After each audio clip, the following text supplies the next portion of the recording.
Duel panas antara peringkat 3 dan 52 dunia BWF yang belum pernah bertemu sebelumnya. Siapa yang akan mengejutkan?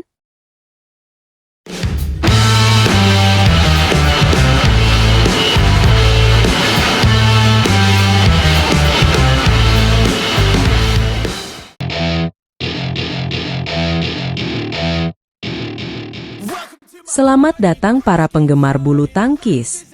Hari ini kita akan membahas pertandingan yang sangat dinantikan antara dua atlet hebat, Jonathan Christie dan Julian Carraghi. Pertandingan ini akan berlangsung dalam grup L pada turnamen yang sedang berlangsung di Paris. Mari kita mulai dengan melihat profil kedua pemain ini. Jonathan Christie, yang akrab dipanggil Jojo, adalah perwakilan kebanggaan Indonesia. Saat ini, Jojo menduduki peringkat ketiga dunia menurut BWF. Di sisi lain, kita memiliki Julian Carraghi dari Belgia, yang berada di peringkat 52 dunia. Meskipun terdapat perbedaan peringkat yang cukup signifikan, jangan pernah meremehkan kemampuan seorang atlet di lapangan. Yang menarik, ini akan menjadi pertemuan pertama antara Jojo dan Carraghi di lapangan bulu tangkis internasional. Belum ada catatan head-to-head antara keduanya, yang membuat pertandingan ini semakin menarik untuk disaksikan. Apakah peringkat akan menjadi penentu? Atau akankah kita menyaksikan kejutan besar? Jojo datang ke Paris dengan membawa prestasi yang luar biasa. Ia baru saja memenangkan gelar juara di kejuaraan Asia dan All England. Prestasi ini tentunya menjadi modal besar bagi Jojo untuk tampil percaya diri di turnamen ini. Tidak lupa, kami ingin mendengar pendapat Anda. Beri komentar di bawah, dan pastikan untuk like dan share video ini. Namun, perjalanan Jojo di turnamen BWF Super Series tahun ini tidak selalu mulus. Dari 8 turnamen yang diikutinya, Jojo harus pulang lebih awal di 5 kesempatan, terhenti di babak 32 besar. Bahkan di India Open, ia hanya mampu bertahan hingga babak 16 besar. Meskipun demikian, jangan lupakan bahwa Jojo berhasil menjadi juara di 2 turnamen bergengsi, yaitu Badminton Asia dan All England. Ini menunjukkan bahwa Jojo memiliki potensi besar untuk bangkit dan menunjukkan performa terbaiknya. Pertandingan antara Jojo dan Carraghi dijadwalkan akan dimulai pada pukul 21.30 waktu Indonesia Barat, pada hari Sabtu, 27 Juli 2024. Para penggemar bulu tangkis tentunya sudah tidak sabar untuk menyaksikan duel seru ini. Perlu diingat bahwa turnamen ini menggunakan sistem round robin pada fase grup. Khusus untuk nomor tunggal, hanya juara grup yang berhak melaju ke fase gugur. Grup yang dihuni oleh pemain unggulan 1 dan 2 akan langsung lolos ke perempat final. Sementara itu, juara grup lainnya harus memulai babak knockout dari fase 16 besar.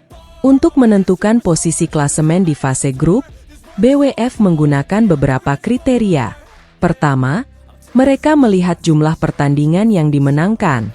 Kemudian, mereka mempertimbangkan jumlah set atau game yang dimenangkan. Terakhir, mereka memperhitungkan selisih poin yang didapat. Namun, jika terjadi kesamaan jumlah kemenangan antara dua kontestan, maka pemeringkatan akan menggunakan hasil head-to-head.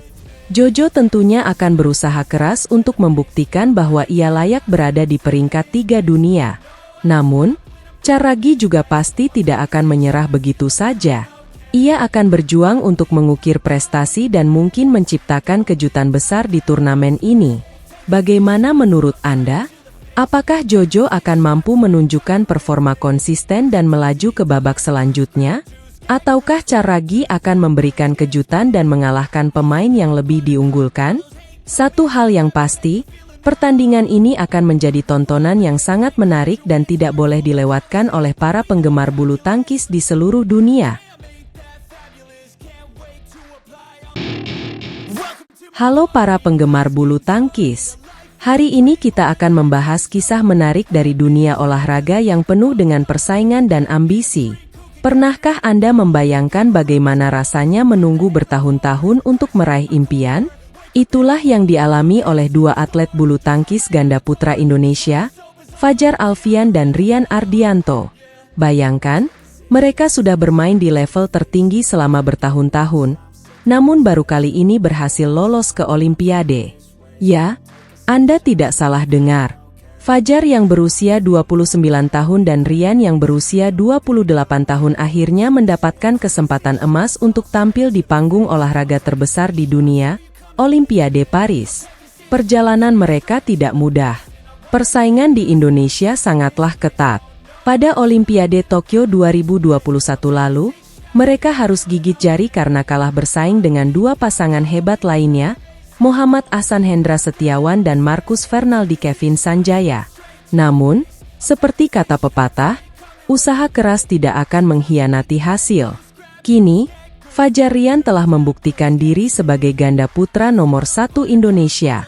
Menariknya, mereka akan menjadi satu-satunya wakil Indonesia di nomor ganda putra di Olimpiade Paris. Rekan senegara mereka, Tidak lupa, kami ingin mendengar pendapat Anda. Beri komentar di bawah, dan pastikan untuk like dan share video ini.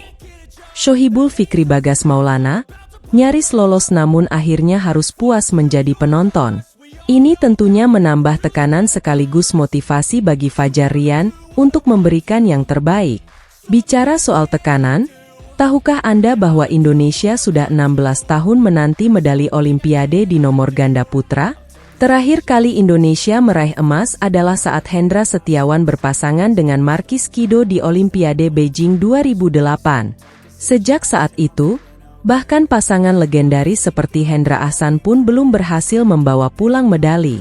Ingatkah Anda saat Eren Chiasoh Woik dari Malaysia mengejutkan semua orang dengan mengalahkan Hendra Ahsan di perebutan medali perunggu Olimpiade Tokyo?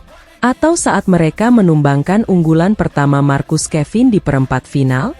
Momen-momen seperti itulah yang membuat olahraga ini begitu menarik dan penuh kejutan. Fajar Rian sadar betul bahwa mereka punya tanggung jawab besar. Mereka harus mengisi sepatu besar yang ditinggalkan para senior mereka. Indonesia selalu punya pasangan ganda putra top dan kami tahu kami perlu melangkah maju dan mengambil alih dari senior kami seperti Hendra Ahsan dan Marcus Kevin, ujar Fajar. Ini jelas tidak mudah karena apa yang telah mereka capai, tapi kami siap untuk tantangan ini. Meskipun belum pernah tampil di Olimpiade, jangan remehkan Fajar Rian. Mereka sudah membuktikan diri di berbagai ajang besar. Mereka meraih perak di Asian Games 2018 dan 2 kali perunggu di kejuaraan dunia. Bahkan tahun ini, mereka berhasil menjuarai All England untuk kedua kalinya dan menjadi runner-up di Singapore Open. Di Olimpiade Paris nanti, Fajar Rian tergabung dalam grup C bersama juara Asian Games Hangzhou, Satwik Sairaj Rankireddy Chirag Shetty dari India, Mark Lamsfus Marvin Seidel dari Jerman, dan Lucas Chorve Ronan Labar dari Prancis.